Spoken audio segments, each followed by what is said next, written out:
From Florida's capital, this is Power Play. Florida's no-count Democratic primary for president. Will there be a revote by mail? Will it float? And the deepening fiscal crisis in the state capital being felt all the way across the state. Guns at work? What's happening with that? Will we be any safer? And is it good news or public policy to ban baggy pants and require restaurants to have enough toilet paper? All that and more on Power Play this week with our guests, two great bureau chiefs, Mary Ellen Klas of the Miami Herald and John Kennedy of the Orlando Sentinel. Welcome. Let's get right into it. What are the Democrats doing about their presidential primary that didn't count from January 29th? Well, the mail-in ballot idea that has been floated by Party Chairman Karen Thurman is drawing more criticism than anything right now. There's very little support for it. Congressional Democrats from Florida are opposed to it. There's a million reasons to dislike this thing and also to be skeptical of it. It's a mess. Florida is basically, once again, in a situation where they have a short time frame and they're trying to do some miraculous recovery. And I think that every day that there's little pieces of it that continue to fall apart. And I think the idea is right now on life support. Speaker of the House has said it is a horrible precedent. The congressional delegation, as you mentioned, hates it. I mean, it's in trouble. Is there a risk with Michigan seeming to have worked out its primary issue that Florida, again, might be the laughingstock of the nation? Well, yeah, or Florida's left out of the whole presidential nominating process on the Democratic side, because it looks really difficult right now for any scenario to be created that Florida's votes are going to be counted, or their delegate count anyway is going to have any effect on the final nominee. And what happens to the 2.5 million Democrats who turned out? What do they think about all this? Well, a lot of them really do want their votes to count, and I think some of them are threatening that they may not show up in November or have a protest vote. But I think in the meantime, there's a lot of months between now and when they actually have the convention. And for that reason, I think they're going to work out something. I think there will be a hybrid solution maybe that allows some of the delegates to count, a weighted thing. I mean, there's new ideas emerging that may not mean we have to do a revote. Is there likely going to be a lawsuit when this is all over? You bet. There'll be plenty of lawsuits. Okay, from that confusion to a worsening fiscal picture in Florida and a state economist saying, be pessimistic. What's up with the state budget?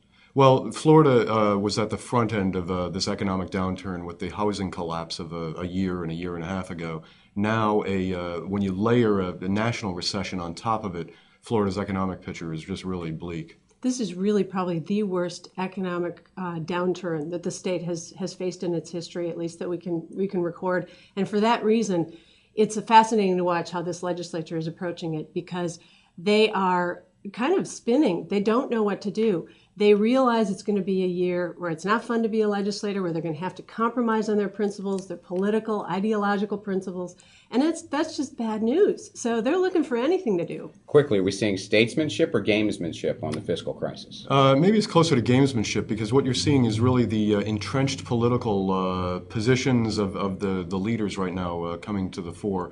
House Speaker Marco Rubio is a real believer in shrinking the size of state government. Charlie Crist wants to patch this sucker up and just try to get through this year. And the Senate kind of falls somewhere in between. Big blast of the week, the NRA flexing muscle, beating down the Florida business community and even the national business community. Guns at work for employees. What's up with that proposal? Well, honestly, I think that the NRA, if they can claim this as a victory, it's a total partial victory. They have boiled down what they ultimately wanted. Now it is, show up with a concealed weapon, which is already required, and that in some ways, you've got to give credit to the opposition that they've, forced this compromise, and yet it's still going to be declared a victory for the NRA, which I think they're predicting. Now, incredibly, with the fiscal crisis, we also have proposals in the legislature to ban baggy pants in schools, to require an adequate amount of toilet paper in restaurants, and to declare an official dirt. How is there time for these kinds of issues? Well, these kind of sideshows always seem to make their way into a legislative session, and maybe when there's no good news to talk about